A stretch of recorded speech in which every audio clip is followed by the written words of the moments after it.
Hi, this film's all about ideas to help high school students prepare for university through the summer before they start the course. This is focused on the month of June, and it's all about getting ready for independent university life. Hi, I'm Trevor Price, and welcome to my First Class University channel. So, what to do in June if you're starting university in next September, October time? Well, let's get beyond the books because perhaps that's what you've done last month in May. And let's be real about it. University isn't just about late night study sessions and exciting lectures and talking about the subject in a passionate way. Sometimes it's about figuring out how to avoid a laundry mountain or what to eat that isn't a pot of instant noodles again. We've all been students, haven't we? I've been there, and my kitchen certainly looks something like this because, as well as being able to study, you have to be able to survive and live well at university. So, these sort of adult skills really matter. And now's a great time during June and the summer before you get to university to practice and learn those skills because it'll help you with a smoother transition, a smoother move into university life. And that means less stress for you, especially when you're living on your own or in a student halls or accommodation. So, if you're stressing less about how to cook nutritious and healthy food and living independently, you're going to be able to focus better on your studies because you'll have more time and more energy for the academics and, of course, your social life and those sports and hobbies that you might like to play as well. This, in turn, will give you more confidence. You'll feel more capable and more in control of your life and your environment. It can also help you save money because you can start to budget the money that you've got and that you require to live. And cooking can, for example, make a big difference to your life, especially if you learn to cook a few things that you really like to eat.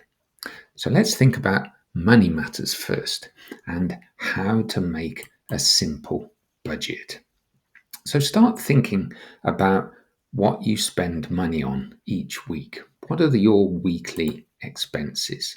So a very simple budget can help you with things like how much money you need for food, for traveling, for entertainment, and anything else you need, like equipment for your course, or perhaps for a sport or a hobby that you're really passionate about.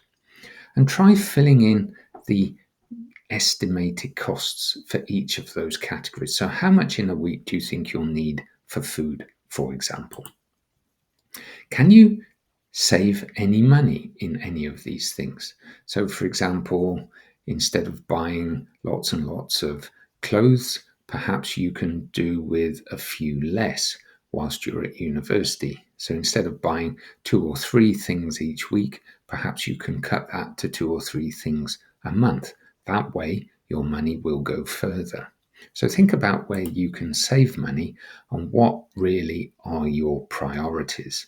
Food, travel, and maybe entertainment perhaps are higher on the list. Also, you need to eat to stay healthy. So, my advice would be to learn a few recipes whilst you have somebody there to help and show you. Perhaps you're living at home right now, and perhaps your parents or friends around you or family members can help you learn how to cook those things that you find really, really delicious. So, maybe focus on simple one pot meals using versatile and perhaps more basic materials that, especially if you're traveling to another country to study, are you sure you can get those ingredients near to where you'll be living when you're a student? So make sure you have those basic recipes to hand. Also, some students, high school students, have never perhaps done the laundry themselves. Perhaps other people are helping you with that. But when you're living on your own, you'll be the one who has to wash your clothes. So make sure you know how to sort, wash, and importantly, dry your clothes so they don't end up in a worse state than when you started. Perhaps ask a friend or family member to walk you through and show you how to use a washing machine if you're not familiar with that. What do the washing symbols mean on your clothes? So you don't want to put clothes into the laundry and end up with a load of shrunk clothes that aren't fit to wear anymore. Your socks are too small, your jumper's too small, whatever, because you've washed them at the wrong temperature. Or perhaps how to avoid washing, for example, a pair of jeans with a white sheet or a white shirt so the colours don't merge. So you end up with a kind of bluish white shirt and a kind of faded pair of jeans. That would be a disaster, wouldn't it? So make sure you understand how to wash your clothes properly and how to avoid those sort of problems. Also, you're going to be independent. You're going to be living on your own or with another group of students away from your family and friends, probably. So think about time management skills. How are you going to plan your time? So think about practicing planning your week that's coming ahead. So even small things.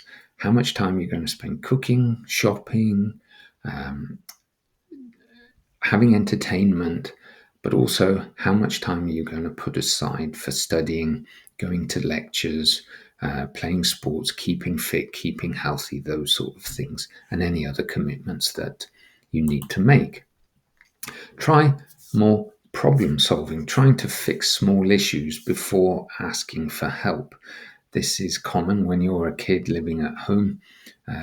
Your parents or family or friends are nearby that can help you, but you're going to be on your own independently in university. You're not going to have that support network there on hand to help you with these problems that come up, things like paying bills, those sort of things.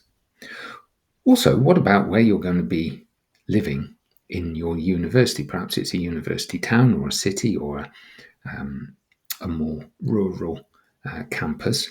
So start exploring online resources to help you understand the sort of living environment, what's around where you're going to be living when you're at university. You'll also, when you live at university, need to be kind of like a detective. You need to be able to find what you need. So, for example, the university website can help you explore the support that's available for you as a student, can help you book into and find suitable accommodation that you might like to live in. Google Maps can help show you where the local amenities are and basic how-to guides, how to go shopping, where those shops are, how to get there, which public transport systems to use. And of course, don't be afraid to ask. You might have older siblings that have been to university or family friends who've been to university as well. They could perhaps give you some hints and tips. So you might like to start building your kind of toolkit, if you like, for your move towards university life. So start building your skills, perhaps one or two skills at a time: budgeting, time management, cooking, learning a few recipes, those sort of things. Asking for help. It's okay to not know everything. And don't be discouraged if you cook something and it turns out a disaster the first few times. Keep practicing and it will help you improve your skills as you move forwards. Be patient. Learning takes time. Don't worry, you've got this. Developing these skills right now isn't just about surviving university, it's about really thriving in that university environment. And by taking these small steps now, before you get there, you'll be well prepared to embrace your independence and making the most of this very exciting new chapter in your life. Thanks very much. If you like this film, please give me a thumbs up or subscribe to the channel and keep a watch out. There'll be these monthly films to help you prepare for your university life, and other films on a weekly basis in between. Thank you. Bye now.